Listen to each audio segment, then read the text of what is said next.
$500 million, Judge Anthony Trenga declared firmly, his gavel striking down like a thunderclap in the silent courtroom. Every eye in the room turned to Elon Musk, who sat motionless, his face unreadable. Cameras flashed, reporters scribbled furiously, and social media exploded before the echo of the gavel faded. The fine wasn't just historic, it was personal. Musk had been found liable in a massive class action lawsuit tied to claims of manipulated stock prices. It was a blow, even for one of the richest men in the world. But what happened next shocked everyone. Elon Musk didn't flinch. He stood slowly, buttoned his jacket, and looked Judge Trenga directly in the eye. "Your Honor," he said quietly, "I accept the ruling." The room buzzed with whispers. Most expected defiance, a smug tweet, or a dramatic exit. But Musk remained calm. "I've made mistakes," he continued. Not with malice, but with the arrogance of someone who forgot what power really means. He paused, his gaze drifting toward the plaintiffs, hundreds of everyday investors who had been hurt by the fluctuations in Tesla and X stock. One woman in the front row clutched a photo of her late husband, a former factory worker who lost his life savings after betting it all on Musk's promises. "I want to make this right," Musk said. That evening, Musk's legal team prepared for an appeal. But Musk shocked them too. "No appeal," he said. "But I'm going to do more than pay the fine." Within 24 hours, he posted a video online. No special effects, no filters, just him in a hoodie, sitting on the floor of a Tesla factory in Austin. "I'm not just paying the $500 million, he said. "I'm starting something called Project Humankind, a billion-dollar initiative to restore what was lost to people who believed in me, to workers who gave everything, to communities technology forgot." He wasn't just writing checks. Musk began traveling. Not in a private jet, but in a plane Model 3. He met with families, visited shut-down factories, listened to stories in food banks, sat in classrooms of underfunded schools. And then came the day that broke Judge Trenga. A month after the fine, the judge received a letter. It wasn't from Musk, but from the widow of the man whose photo she clutched in court. "Your Honor," the letter read, "you held Elon Musk accountable. But you also awakened something none of us expected, his heart." She described how Musk had not only restored her husband's pension but funded scholarships for students at the local trade school, built a solar-powered community center in their town, and, most importantly, showed up in person, with tears in his eyes, to apologize. Enclosed with the letter was a photo. In it, Elon Musk knelt beside a plaque that read, "In memory of James Walker, a believer. A builder. A man who dreamed." Judge Trenga read the letter twice, then placed it beside his morning coffee. He stared at the photo long and hard. And quietly, he wept. Musk continued his campaign of quiet redemption. Not for publicity. He avoided the press, but because he seemed genuinely transformed. In an interview months later, he said, "I used to believe changing the world meant launching rockets or building cars. Now I know. It means showing up. It means listening. It means knowing that behind every number is a soul." Final lines. The fine had changed nothing about Elon Musk's net worth. But it changed everything about his worth as a human being.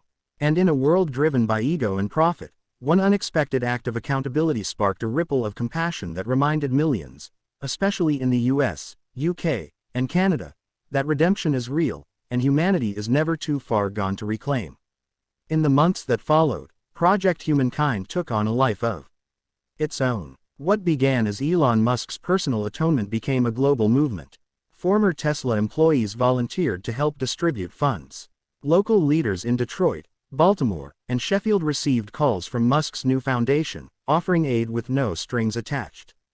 The initiative expanded into mental health services, job training, and free community internet access in underserved areas.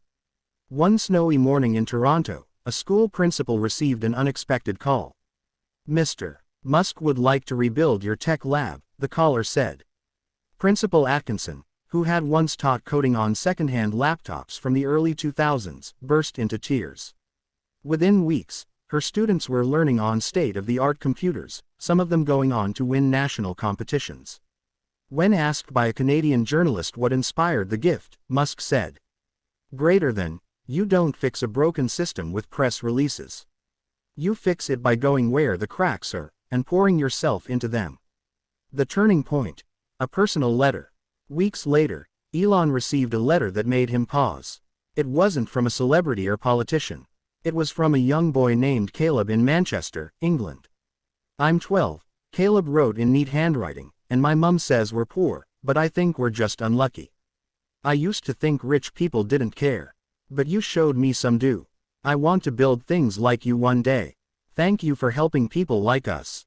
Enclosed was a pencil sketch of Elon, wearing a superhero cape, standing beside a house with solar panels and happy people inside.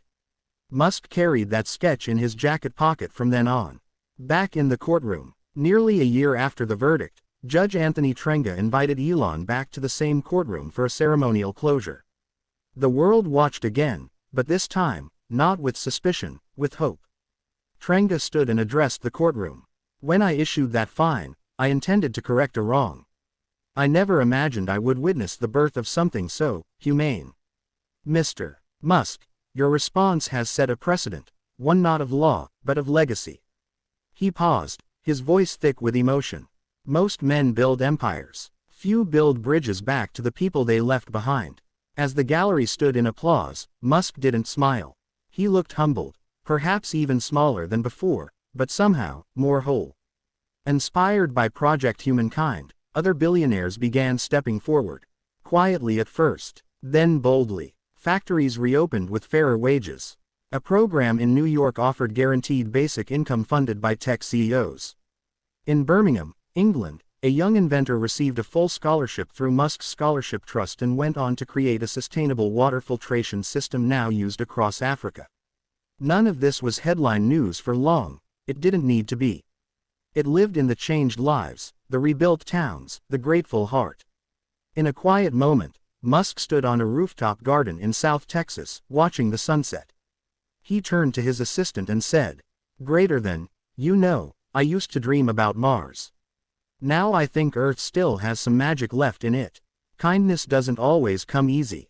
But when it does, it echoes. Across borders, across generations, even from a courtroom gavel."